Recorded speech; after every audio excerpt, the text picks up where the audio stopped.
We are the people who return to love like a north star.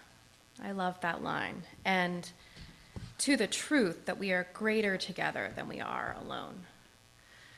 If you don't have Reverend Julian Soto's book of poetry, Spilling the Light, which is available on our from our UU bookstore, I really recommend it. It's my favorite. So this morning's sermon is going to be about our new shared UU values. And I'm bringing this to us because this is a year that has been set aside for us to think about our congregational values, if you will, as we reflect on and revise our mission and vision statement, which John and the board have decided we're going to be doing as a study this year, and which is so incredibly exciting because it's really like tilling the soil. I don't know if you have farming in your life or in your background, right? But it's that preparation, the process actually, like today's service or the work that we'll do together as we discuss and collectively decide how we will write out, how we will script what our shared intention is as a congregation, our mission and our vision, what we believe we want to see in the world, and our mission, how we will get there together, who we want to be and how we will get there together. The process of exploring that is like tilling the soil, and then once we till the soil and do all of those shared conversations, the mission and vision plants the seeds, and then we have to continue to water those together. And I think it's important to talk about the UU values as part of this for two reasons. One, that was also a process of thousands of Unitarian Universalists doing that process together and making shared intentions. It's in our bylaws, it's in that part of our bylaws as Unitarian Universalist Association, Article 2, that says who we are. It is our mission and vision statement. And then the other reason is because these can inform who we are, just like the principles did and still continue to do. And the values, you will feel the principles completely throughout them because we've woven them in and we've re-articulated them to make a compelling statement for our time, the same way that we did that with the principles throughout the ages. It actually says in our Article 2 bylaws that we have to revise these every 20 years. Anyways, with that preamble, here is a little bit of a sermon about the values, and then we can deepen into an exploration of these a little bit this morning. And I'm going to share a little bit about personal intention setting too. So I'm sitting on a floor of smooth blonde wood, a floor worn by bare feet dancing, by bodies rolling, by limbs flying and merging through this space that I'm in over the years of time. I'm in a dance space in this memory. The yellow haze of summer filters through the green leaves outside the window and cascades into the room, pooling in long rectangular columns of light. This is the old building, the McGuffey Art Center in Charlottesville, Virginia. We sit in groups of 3 or 4 with tiny piles of discarded treasure in front of us. We're doing an improvisational exercise. I'm not sure if these piles were of buttons or beads or maybe little ripped up pieces of silver paper or gum wrapper. I don't remember what they were. They could have been probably a combination of those things. It doesn't matter. It's not what the piles were made of per se, but what we were doing with them in this exercise, which was important. So our creative assignment was simple. Pick up a palmful of these tiny treasures and cast them out onto the ground in front of us, onto that lit ground with the sunlight pouring in, kind of like jacks. And watch them scatter, and notice how these scattered treasures creates its own unplanned arrangement. then together, silently, rearrange the buttons or the beads in front of us until the constellation of these objects feels just right, until we've created a composition together, part spontaneity and part silent group reflection. Well, the intention of this exercise is casting and rearranging as a way to hone collaborative skills for improvisation. I was an improvisational dancer, and so this is what we have to do together. We have to make decisions together silently about our arrangement in space, if you will. So as improvisational dance artists, our rehearsals and classroom time was often a practice of being together, a practice of noticing ourselves and each other and how we fit together, of creating and recreating, of looking and listening and sensing, of curating what we thought the moment was asking us until we reached some sort of felt alignment together. And as collaborative artists, not solo artists, as collaborative artists, we were seeking shared beauty. And perhaps throughout it all, we were also honoring something unnamed, that there was never a perfect, there was never an exactly right. That was impossible. And we would never do it the exact same way again. That was also impossible. There was only ever, we are in this now moment together. We are listening and learning and leaning in and paying attention. We are practicing the art of presence, and that was something we could do again and again together. We could be present in the now and get better and better at it.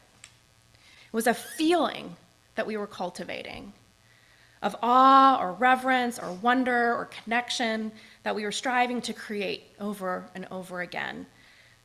You might call us magic makers. It felt like that sometimes. Dreamers of dreams. So a few years ago, I chose to dedicate a full year of weekly life coaching sessions. So this was like a couple decades past my modern dance improvisational career, and I was well into ministry at this point. And I decided that it was a year to rededicate myself to me. A life coach was recommended to me by a family member, and I talked to her, and she impressed me, and I had some professional expenses to use for this, and so I decided to go for it, and we set up a weekly commitment for a year. And part of what we focused on was honing my personal values. So we started in July and we went to the next June. And by January, about halfway through, I was waist deep in value discernment. The process of naming my top 3 values was not coming easily to me.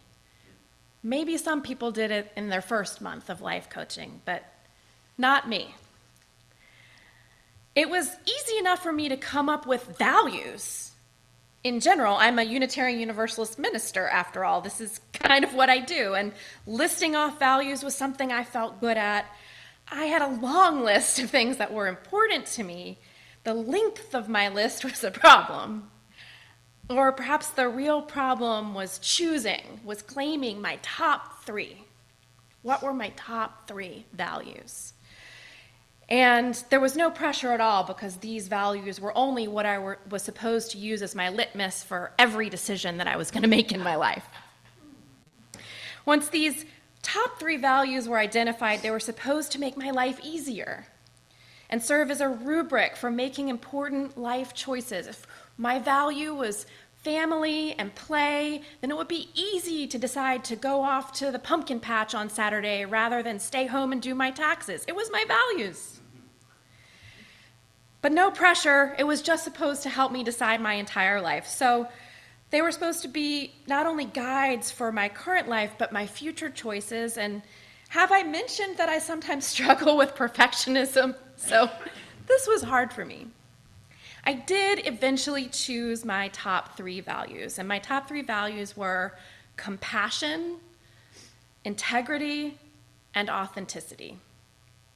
And I do still feel deeply aligned with these values as useful tools to guide my life. I chose compassion as my first value because it connected me to the center of my core. It felt like a way to honor spirit and intuition and kindness as a motivating force. And then next came integrity because it felt like a helpful partner to compassion, if you will. I hoped that the truth serum of integrity would serve as compassion's balancing rod, helping me from fall into that unhelpful trap of like overextending myself in ways that I've learned to recognize as people-pleasing or codependency. So compassion would help keep my heart generous and open, while integrity would serve as a protective boundary, helping me rein things in. This is what I thought.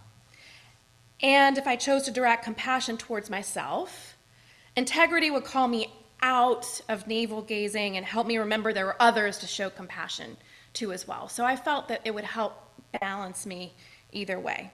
And then finally, after those two values of compassion and integrity, my third value was authenticity.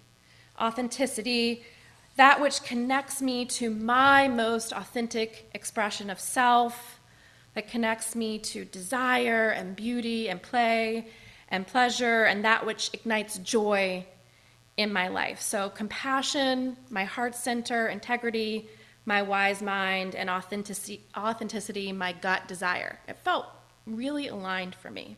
I could work with these.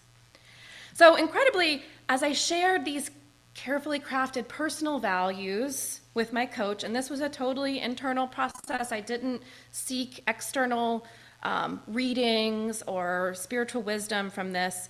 My coach, her name is Selena, who also happens to be a yoga teacher and has studied those sacred texts. She asked if I was familiar with the yamas and the niyamas. This is a yogic moral code written thousands of years ago, the yamas and the niyamas. And I replied that, well, I had actually heard of them before. I was really unfamiliar with the specifics. And then Selena shared with me that my first two personal values, compassion and integrity, and my description of them as balancing partners reminded her of the first two yamas, which are ahimsa, or non-harming, and that seemed similar to what I was calling compassion, and satya, or truthfulness, which seemed similar to what I was calling integrity. And those work together as a balancing as well. And I thought, wow, that's fascinating. So turning to author Deborah Adele's trusted book that explores this ancient ethical compass for us English speakers, I felt almost an eerie sense of connection and alignment with the yamas. And I still kind of get shivers thinking about it. Like, what was I tapping into? Or what was this maybe universal wisdom that people have connected with over time? And I leafed through the pages reading about ahimsa and satya and felt a kindredness with the souls that had named their own values, those values, thousands of years ago. How long did they meditate, I wondered? How many lists did they write? What was their process as they discerned and codified collectively their own set of values to live by? How often have human beings done this over time? Again and again and again, as if for the first time. And it's always so important. So I want to make it clear, I don't believe my top three values are mirrored in some sort of finite exactitude to those ancient yogic yamas and niyamas. Or even that the yamas and niyamas are replicated entirely accurately within the writer Deborah Adele's book about them to the Westerner today. But I definitely was excited with that kindredness that I had been recognized between my first two values and the yamas, and I loved that my heart felt aligned with it. I loved imagining the repetition of humans seeking to understand our humanness and be better humans and live ethical and more beautiful lives across eras and eons and generations. That was that felt really powerful to me. And in fact, what I was left with was less about the values themselves and more an appreciation of the process of defining and redefining and making meaning. That was what really captured my imagination and what felt like it had changed me. Not the words, but the process, the deep internal process. And when I sat studying those ancient yogic imperatives, I found my mind wandering across the arc of time, wondering what that process had been like. What treasures did those ancient people choose to take up from the pile of humanness and cast like stars, like I had done as an improvisational dancer with my other community members, and then moving things slightly until a desiring constellation was formed and something we could collectively agree on was there for us to continue to cast over and over in life's sky. So, 19th century poet Arthur O'Shaughnessy said this quote, "We are the music makers and we are the dreamers of the dreams. We are the movers and shakers of the world forever, it seems." Brene Brown writes, "We are the map makers and the travelers." Brene Brown, human emotion expert.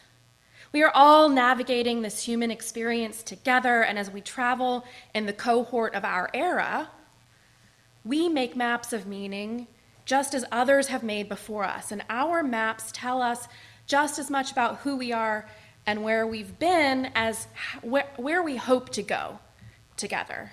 They're a snapshot of now. And this cartography is what creates us as travelers together as we're arcing across time. Map making indicates that we have chosen this journey, the map making of mission and vision creation, or of crafting our principles or revising them and naming them values. This makes us cartographers as we chart our course through life and through the future together. And it's truly a privilege to claim our priorities and divine our own lives. Or perhaps this is just a necessary and integral part of all life, just as a rudder is needed to ply the starry sea and our beloved 𝐒𝐿 hymn. So I feel very, very lucky to be part of this congregation as you're going to be approaching your mission and vision revision process, and I feel lucky to have been part of the 𝐒𝐿 faith tradition that has been alive with its own exploration of shared religious values of late. Our faith tradition is committed to catching spirit over and over again. Can we catch it? Can we understand it? Can we redefine it? What is this thing that we're doing together? We do not have a dogma that's sealed or nailed down somewhere that is never changing and rigid. We have a living faith tradition, and it's exciting to participate in that together. This is an incredible religion to belong to, with a history of principles and sources that we've reverently used as guides for decades. They've gotten us this far, and truly, we use have been in a dream weaving process of casting our desired constellations for generations now. And our Unitarian and Universalist ancestors were editors of their own faith traditions as well, if you will. They were dreamers of dreams and reformers, so this is actually part of our identity. Reforming, revising, that's part of who we are. It's essential to our essence. Our cousins, the United Church of Christ, a Christian denomination, is it's kind of like a close cousin to Unitarian Universalists. We hang out at family reunions, coming up with cool content together, like our shared and acclaimed OWL human sexuality curriculum. And even if we have some different ways of thinking, we're also, we're similar and different, right? But we're related. So when I first learned of the UCC slogan, do you know the UCC slogan? The Gracie Allen quote? I think you're going to like this. So, When I first learned the UCC slogan coined famously by comedian Gracie Allen, "Don't put a period where God has put a comma, Spirit is still speaking," I recognized our kindred alignment. Attending Vespers at a UCC church one night, I was standing near deep brown wooden pews and gazed at the wall in front of me. On the huge wall, "Don't put a period where God has put a comma. Spirit is still speaking." And there are many religions that do this. Judaism is another one. Jewish Midrash also continues to comment on its old sacred text and recreate, reinvent meaning so that it's living, so that it's still in an active understanding of what its religion is. And as a Unitarian Universalist body, we've covenanted to our own version of a comma. And that's our promise to routinely revise Article 2 of our bylaws. This is the part of our bylaws, as I said, that holds the 7 principles. And these 7 UU principles have long been so dear, and it's been very, very hard for some of us to put a comma there and say, Spirit is still speaking. That's been hard. For some, the Article 2 revision process was energizing. I don't know if anybody participated. Did anybody here participate in the revision process? Well, I'll raise my hand because I did. If you knew about it or helped to participate ahead of time, it went on for a couple of years and everyone was invited. So for some, the process was energizing, engaging. For others, it was run-of-the-mill. It kind of got boring after a while. For others, it was really hard to approach.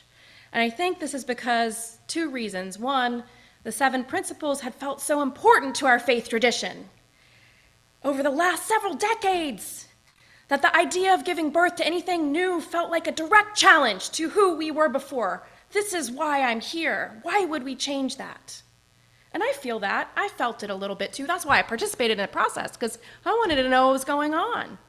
But just as any parent who has had one child and then another knows, you don't stop loving your children just because you have another one. Or if you've been in love once and it ends, it doesn't mean you won't find love again in your life. We have such great capacity to love and dream, friends. And, you know, I think the other reason that it was hard for some people to approach those new values is because if it had already happened and you were late to the party, well, that was hard. Unfortunately, that happened for some people. Even though thousands of UUs participated in the revision process, some people, especially rural congregations like this one, who were less connected and not getting all the memos, maybe didn't realize the hundreds of Zoom meetings that we were invited to for the process, right? So there are many, many stars in our palms, sparkling ideas of love that we cast into the night sky, creating holy constellations to guide us. And the process of casting them again and again is the value. And so it's a little scary, but 20 years from now, they're going to be changed again. So I'm getting attached to the new ones, but who knows what they will be in the future. So that's part of the process. And so I invite you, and I know we're going a little bit long, but I'm going to share what the values are now so that we can absorb and digest them a little, and then we're going to hear some really lovely music from Gary and Jeff. And I invite you, if you haven't already, to explore these new values yourself. You have them now on a piece of paper that you can take with you. So they're both shorter and longer than the principles because they're just one word for easy memorizing, but they actually now have 2 sentences to go with them, a statement of what they are and an action statement of what they lead us to do, which is what many critiqued the principles over time, that they didn't tell us how, what action to take. So that's there as well. So you're gonna have to hang with me, or maybe you don't want to, and that's fine, and you can also roll your eyes. So you have a choice in this moment, whether it be playful or whether to, turn your nose. That choice is yours. I can tell you what would be more enjoyable. But it's up to you. But I'm going to teach you the children's mnemonic to memorize the values, okay? This was created by directors of religious education for children. So just remember that. And every child I've met really likes this. And I actually dressed up like a scientist this summer, and we did have a little creature, I'll just say it, a jet pig, to teach the kids about the values. So that's the mnemonic, jet pig. And you use, directors of religious education are dressing up pigs in little jet packs, and kids are learning the values this way, okay? Now, love is always at the center. Love is how we live all of our values. And then Article 2 names 6 others, and the jet pig mascot, J, would be justice. E is equity. Say them if you'd like. T is transformation. P is pluralism. I is interdependence. And G is generosity. Jet pig. And whether you think a tiny pink pig riding off in the flames is slay or nay, you're not going to forget the UU values after learning it, and that's what these tools are for. So let's wrap it up by thinking about that dance floor where I began the sermon. So I was sitting there on that blonde wood in that shaft of light, just casting tiny treasures onto the wood like grains of stars. And at the end of our desired constellation score, sitting there on the dance floor, we felt satisfied. Having accomplished our task, we gathered up those beads and little strips of paper and we tucked them away. They were the point, but not the point. Remember, friends, we took our desired constellations home with us, but not our temporary arrangements. We had the experience of co-creating beauty together. And that was what was in our hearts and between us. And that's what we continued to practice. So may we all cast our own stars together, and may we all be blessed with palms full of hope as we vision our future together.